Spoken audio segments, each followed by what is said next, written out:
Bonjour à tous, je reviens vers vous aujourd'hui pour faire une petite vidéo sur l'endométriose puisqu'on est au mois de mars et on sensibilise beaucoup sur l'endométriose tout le mois de mars.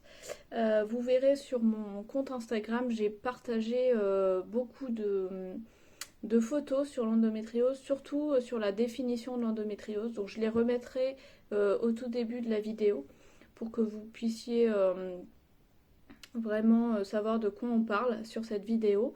Et en fait, moi je vais surtout parler de mon parcours, puisque c'est de ça en fait que je voulais parler dans la vidéo. C'était surtout pour expliquer que l'endométriose ne s'en va pas juste parce qu'on a été opéré une première fois en fait.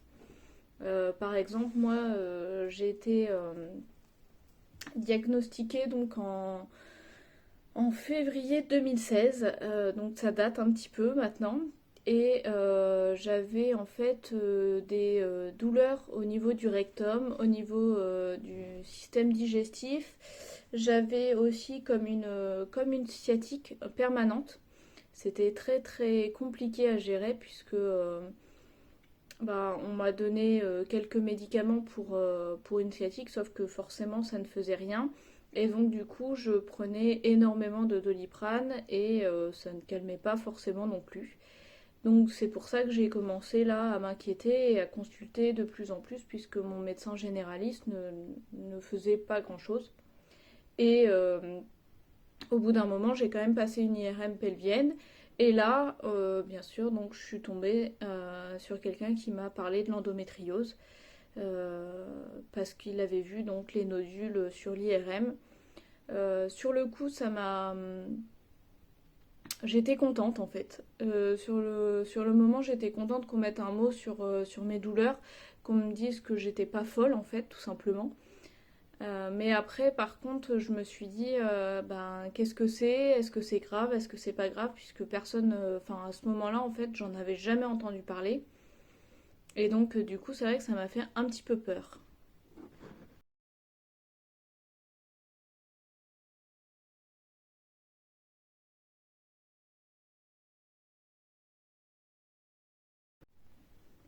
Du coup, après mon résultat d'IRM, on m'a proposé de prendre un rendez-vous en fait avec un gynéco. Donc là, j'étais à Toulouse. Donc du coup, je suis allée voir un gynéco spécialisé en endométriose qui m'a expliqué un petit peu mieux la maladie et puis qui m'a dit qu'il valait mieux opérer au vu des nodules en fait et surtout un qui était coincé en fait déjà dans le rectum. Donc là, du coup, bah, moi j'ai dit oui. Je conseille fortement maintenant, au vu de mon expérience, je dirais qu'il vaudrait mieux avoir un deuxième avis généralement avant une opération. Moi, je sais que j'ai foncé tête baissée sur l'opération, alors qu'en fait, peut-être qu'il aurait mieux fallu attendre, peut-être qu'on aurait pu faire autre chose et que je n'aurais pas eu toutes les opérations suivantes en fait.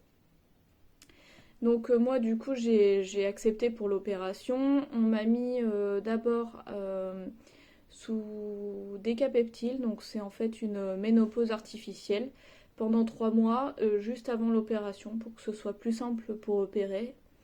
Je ne pourrais pas vous dire exactement pourquoi, puisque en fait apparemment finalement ça serait pas plus mal non plus d'opérer pendant qu'on a nos règles.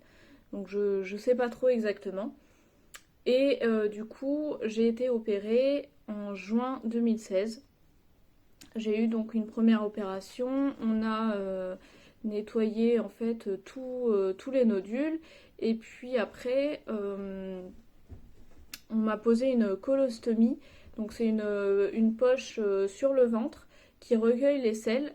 Et c'est pour en fait que là c'était vraiment pour que le rectum et le côlon cicatrisent correctement pendant 3 mois environ, puisque c'était une grosse intervention quand même. Donc du coup, il avait proposé ça et j'en avais entendu parler un petit peu avant l'opération, mais pas plus que ça, puisque c'était pas forcément sûr que je l'ai.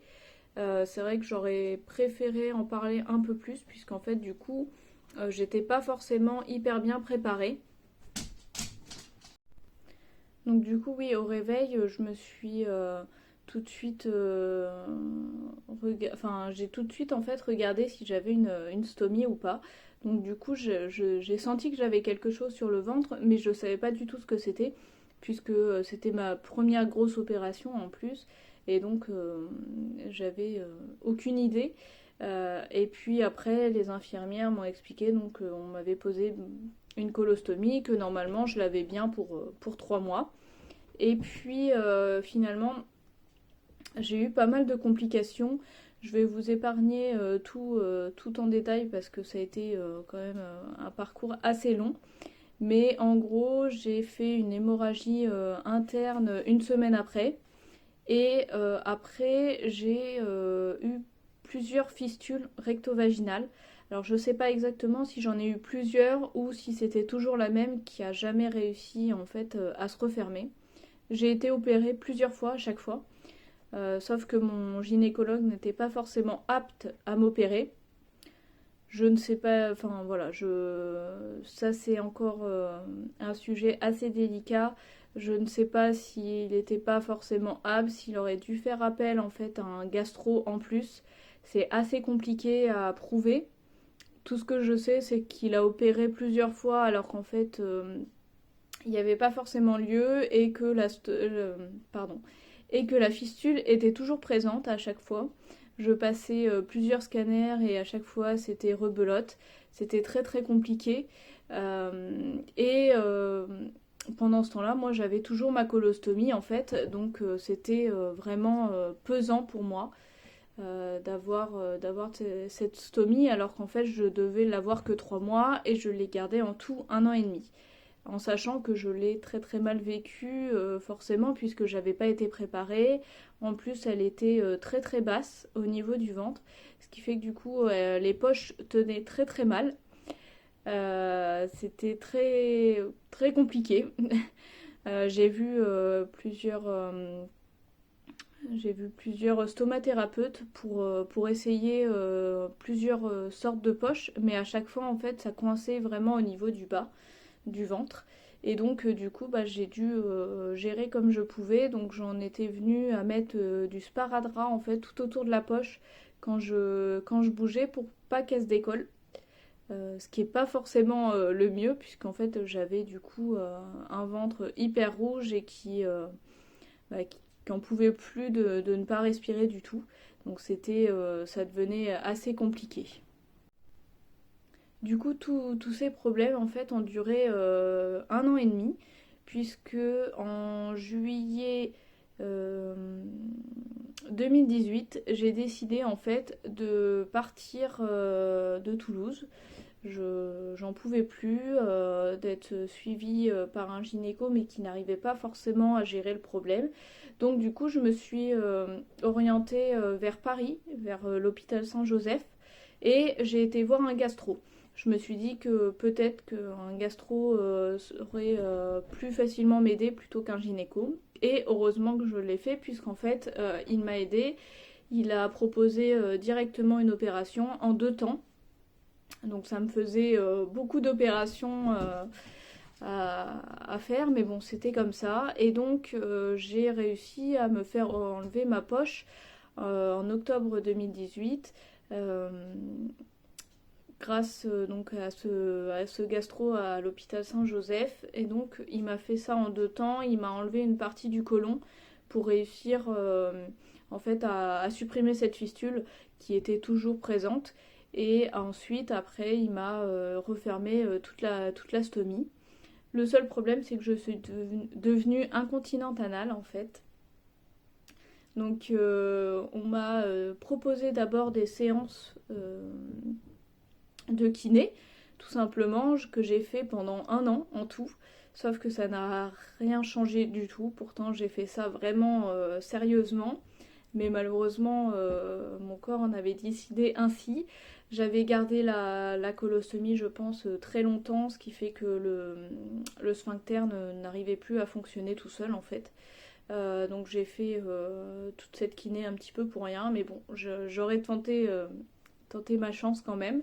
Et puis donc au bout d'un an, j'en ai eu vraiment marre. Donc j'ai commencé à réfléchir un petit peu aux solutions. J'ai été voir un gastro. Cette fois-ci, j'étais à Brest.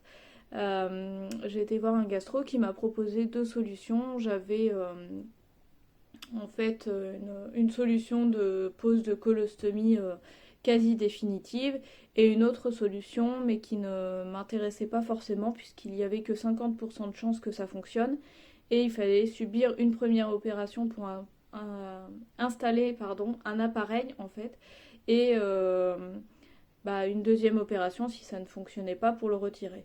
Donc ça me faisait encore beaucoup d'opérations en sachant que j'étais déjà à 9 opérations. Donc j'ai vraiment hésité. J'ai pris quand même un peu de temps pour réfléchir, puisque j'avais tout mon parcours derrière moi et donc j'avais quand même un petit peu d'expérience, mine de rien. Et puis je me suis dit qu'en fait la colostomie quasi définitive était mieux pour mon cas. Et donc je me la suis fait poser en octobre 2019, donc il y a un peu plus d'un an. Et c'est vrai que depuis, en fait, je le vis très très bien. C'est vrai qu'il y a plusieurs personnes qui sont étonnées que je le vive aussi bien d'avoir une colostomie définitive à un jeune âge quand on n'a pas forcément une maladie, par exemple une maladie de Crohn ou etc. Moi, c'était pas, enfin, on pensait pas que j'aurais ça, mais d'être incontinente pendant un an, de devoir porter des couches adultes, de ne pas pouvoir sortir quand je le voulais en fait, puisque j'étais vraiment handicapée là-dessus. Il fallait que je rentre quasiment toutes les heures chez moi pour me nettoyer. Enfin, c'était très très compliqué. J'avais plus l'impression d'être une femme, tout simplement. Et donc c'est pour ça que la colostomie était bien mieux.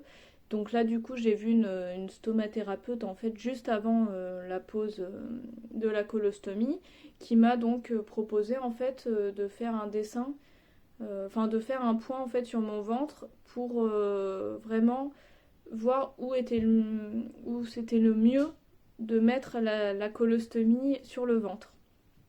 Excusez-moi si je suis pas forcément si j'explique pas très bien, c'est assez compliqué, et même c'est encore très compliqué d'en parler, même si je l'ai bien accepté, mais c'est quand même tout un parcours qui a été très très long et c'est toujours pas fini, donc forcément c'est compliqué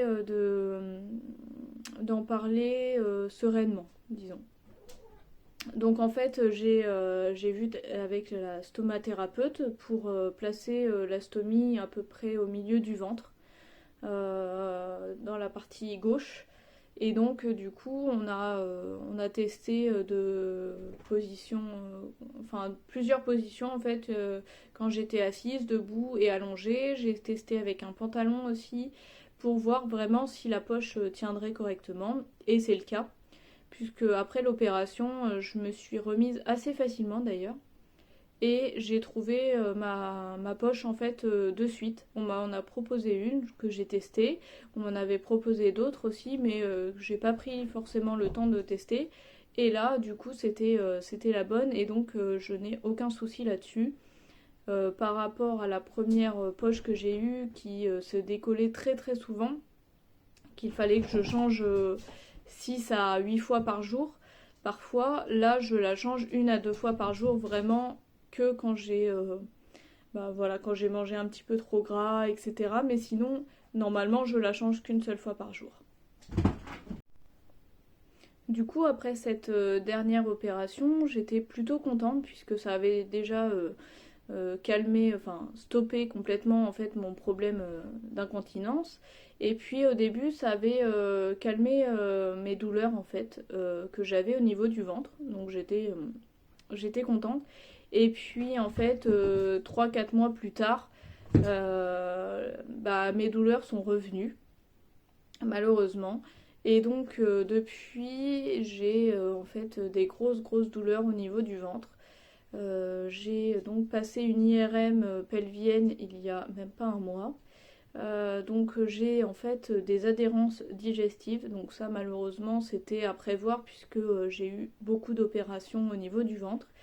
Je ne sais pas encore comment on va pouvoir les gérer. Je suppose qu'il faudra passer par une opération. mais c'est pas forcément le mieux non plus, puisqu'en fait les adhérences, plus il y a d'opérations, plus elles reviennent. Donc c'est assez compliqué. J'ai aussi une masse au niveau du rectum, entre le rectum et le côlon. Je n'ai pas vu encore mon gastro, donc je ne sais pas exactement ce qu'il va devoir faire pour ça. Je ne sais pas d'ailleurs si c'est vraiment problématique ou pas et si c'est douloureux ou non. Et puis j'ai en fait un kyste d'endométriose sur l'ovaire droit. Euh, Là, ça m'a fait un petit peu bizarre puisqu'en fait l'endométriose jusque-là n'avait pas touché mes ovaires ni mes trompes, donc j'étais quand même plutôt contente puisque j'aimerais bien avoir des enfants plus tard et donc bah, c'est plutôt rassurant quand l'endométriose ne touche pas ces endroits-là.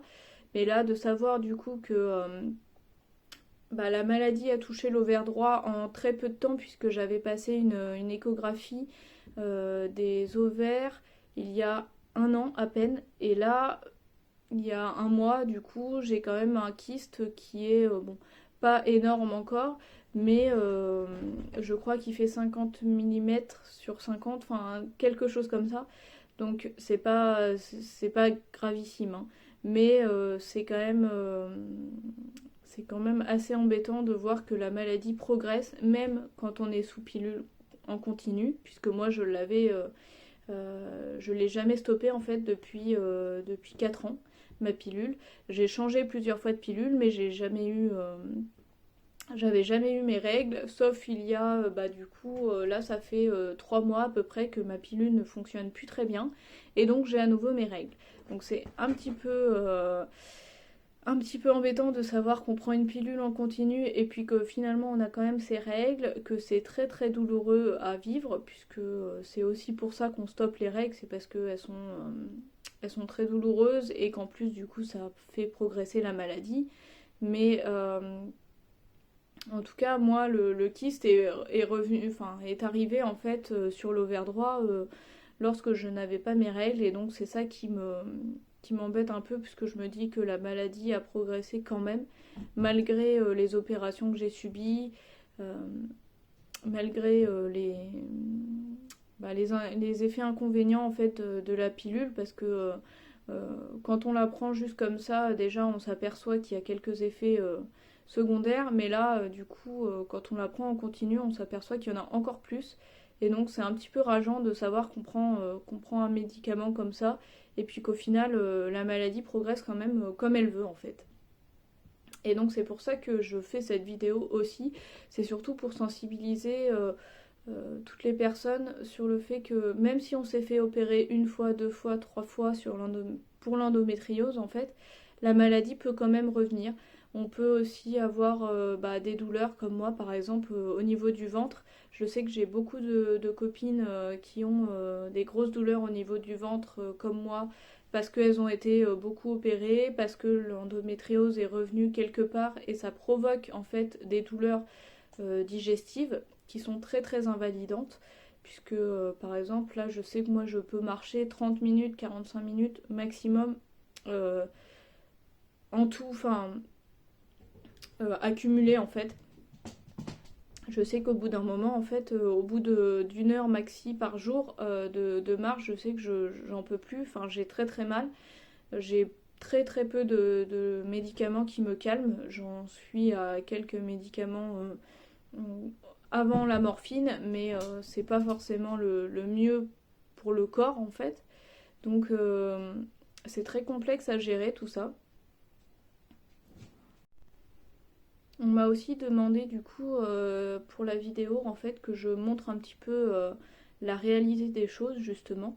Et donc bah, pour moi par exemple j'ai 25 ans, je ne peux toujours pas travailler parce que bah, je suis encore en attente du coup de résultats avec mon gastro. Je suis en attente de savoir voilà s'il faudra que je repasse par une opération ou non. Et puis surtout en attente qu'on me calme ces douleurs puisqu'elles sont vraiment invalidantes. Parfois j'arrive très bien à dormir la nuit et d'autres fois je suis incapable de dormir la nuit, de trouver une position tellement j'ai mal. Dans la journée ça peut très bien... Enfin Des fois le matin je peux être à peu près en forme. J'ai quand même en fait cette sensation de pesanteur dans le ventre tous les jours, non-stop. Mais j'ai des douleurs qui viennent et qui repartent. Ça dépend vraiment des moments. Une fois qu'elles se sont installées, c'est pour la journée. Mais le matin, par exemple, souvent, je peux à peu près faire je peux faire quelques tâches ménagères, je peux réussir à promener mon chien, je peux réussir à faire quelques trucs. Mais je sais que l'après-midi, par exemple, je suis complètement épuisée. Je n'arrive pas à me concentrer même sur un film, etc. Je suis obligée déjà de faire une sieste quasiment tous les après-midi, ce qui n'est pas forcément évident d'accepter à 25 ans, et encore moins, par exemple, si on a un travail. Et puis, donc c'est compliqué de chercher quelque chose qui peut nous convenir en disant bah voilà, moi je peux travailler le matin mais je peux pas travailler l'après-midi. C'est assez compliqué et assez compliqué de l'expliquer à son patron aussi. Donc c'est vrai que pour le moment voilà, je ne peux pas travailler, donc c'est assez pesant de savoir que j'ai des amis qui travaillent, qui alors certes elles n'ont pas forcément ce problème-là, mais qui travaillent, qui gagnent leur vie, qui s'occupent la journée. Moi, c'est vrai qu'au bout d'un moment, je commence à tourner un petit peu en rond. Donc c'est pas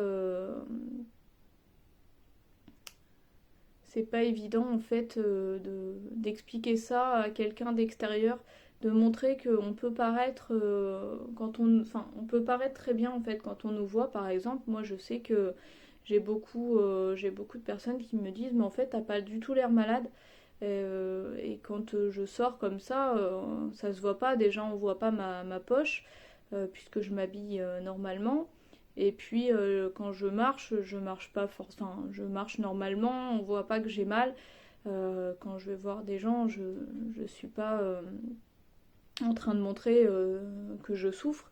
Mais au final, je peux très bien être en train de souffrir vraiment beaucoup, mais je le montre juste pas parce que j'ai pas forcément envie qu'on me plaigne en permanence, tout simplement.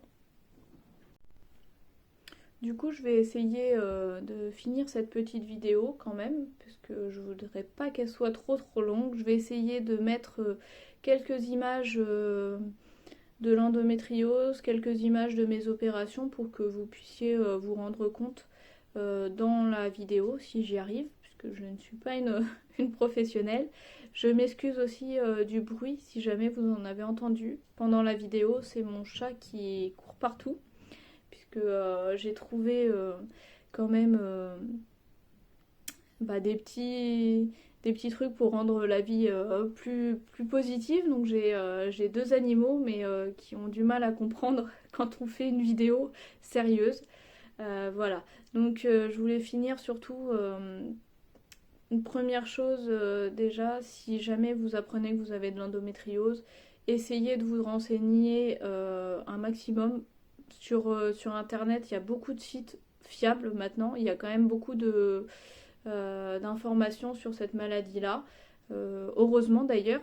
Et puis essayez de voir plusieurs médecins. Si par exemple vous avez un gynéco qui vous propose une opération, mais qui ne vous convient pas forcément, ou alors qui ne vous donne pas forcément tous les effets secondaires qu'il pourrait y avoir ensuite, vous pouvez toujours avoir un deuxième avis. Rien ne vous oblige de rester avec lui. Vraiment, c'est ce que je regrette de ne pas avoir fait au tout début. Et je sais que maintenant je le ferai systématiquement si ça ne me convient pas. Parce que de toute manière, c'est votre parcours, c'est votre maladie, c'est votre corps surtout. Donc c'est à vous de décider pour une opération, pour la pilule aussi, parce que je sais qu'il y a beaucoup de gynécos qui prescrivent forcément la pilule, mais ils ne pensent pas forcément aux effets secondaires qu'il y a derrière. Donc voilà, c'est à vous de gérer tout ça. Après, bien évidemment, les médecins savent, voilà, savent des fois ce qu'il faut faire pour les opérations, etc. Ils sont très compétents, hein, je ne dis pas le contraire. Mais voilà, c'est quand même votre corps et donc c'est aussi à vous de décider en accord avec le gynéco. Et des fois, on n'est pas forcément tout à fait en accord avec cette personne-là. Donc il veut mieux en voir un autre, tout simplement. Et puis, je dis aussi à toutes les filles voilà, qui vont commencer leur parcours dans l'endométriose, qui débutent tout simplement, de ne pas se laisser abattre. C'est vrai que c'est très très compliqué, c'est un très long parcours. Quand on apprend ça, on est d'un côté on est content parce que voilà, on sait qu'on a un mot sur nos mots. Mais d'un autre côté, ça fait très très peur parce que on ne sait pas encore trop comment gérer cette maladie-là. On ne sait pas trop comment la soigner non plus, puisqu'en fait, quand on se fait opérer, ça revient. Quand on stoppe les règles, ça revient quand même. Donc voilà. Donc c'est vrai que c'est assez compliqué, mais on peut quand même réussir à s'en sortir.